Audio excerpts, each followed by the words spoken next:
Hard to believe Christmas just 3 weeks from today.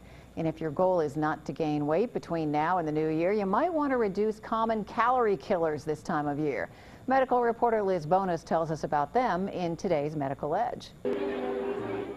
It's the season of celebration, and who celebrates without holiday cheer and holiday baking?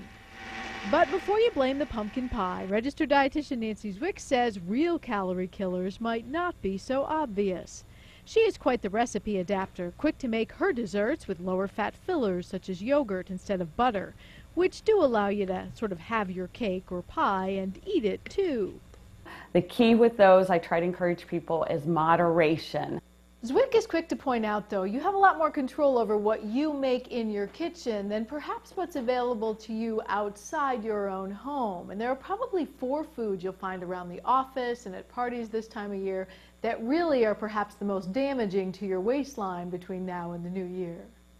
To keep the pounds down while the parties are up, Zwick says start by limiting alcohol intake.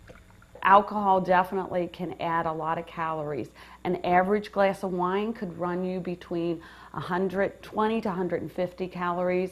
Even light beer is about 100 calories, and most people drink at least 2, if not more, and the calories add up. Then also the alcohol seems to encourage people to eat more.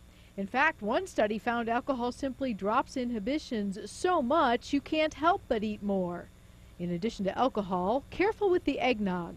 A cup of eggnog, even without alcohol in it, can be like drinking a cheeseburger in terms of fat and calories. And speaking of calories, the other foods you find far more frequently this time of year, chocolate and nuts. Both are around and both are good for you in moderation. Nuts, even though they're very heart healthy, they tend to be at every party, and people tend to eat more than a handful of nuts. So just because they're heart healthy and they're good for you, when you eat them in large volumes, it could be the extra calories. In Walton, Liz Bonis, Local 12 News.